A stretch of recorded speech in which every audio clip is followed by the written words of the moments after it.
Өнөөдөр бас манай нийслэлийн иргэдийн төлөөлөгчдийн хуралдах эмэгтэй нийслэлийн иргэдийн хурлын төлөөлөгч нар тэр дундаа манай хос хоёр санаачлаад боловсролын тэгш хүртээмжийг бий болгох, аудизмтай хүүхдүүдэд сурах боломжуудыг нь илүү нээж өгөх энэ асуудлыг олон нийтийн анхаарлын түвшинд хүргье гэдэг ийм санаачлал гаргасан. Хос хоёр дээр хуучин дотоод иргэн хамт ажиллаж байгаад манай бас нэг хамт ажилладаг эмэгтэй хүүхэд нь аудизмтай их л тийм бас асуудлууд ярьдаг ус. Тэгээд тэрийг өөрөө ойлгодог учраас тэрийг айгүй олон нийтэд сурчилж ярьдаг. За нээж аваад хүүхдээ нийлүүлэхгүй энэ төр байх асуудлыг гаргадаг те.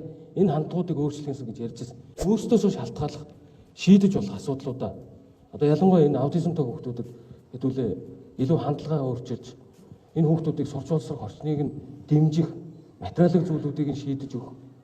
Сургууль хүмүүжүүлэгчд өөрсдийнхөө хандлагуудыг өөрчлөх. Энэ чиглэл дээр ээж аавууд бусад аудизмтай хүүхдүүдийн ээж аавуудыг ойлгодог төвшөнд аваачих.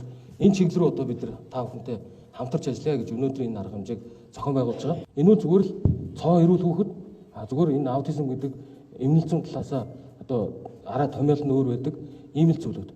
Хүний нэг үндсэн харилцааны асуудлууд, гэр бүлийн тэр уур амьсгалын асуудлууд гэдэг энэ зүйлүүд рүү манай нийслэлийн иргэдийн хурлын эмэгтэй төлөөлөгч нар цаашдаа бас олон зүйлийг санаачилж бид үүнийг дэмжиж хамтдаа хэрэгжүүлнэ гэж бодож байна.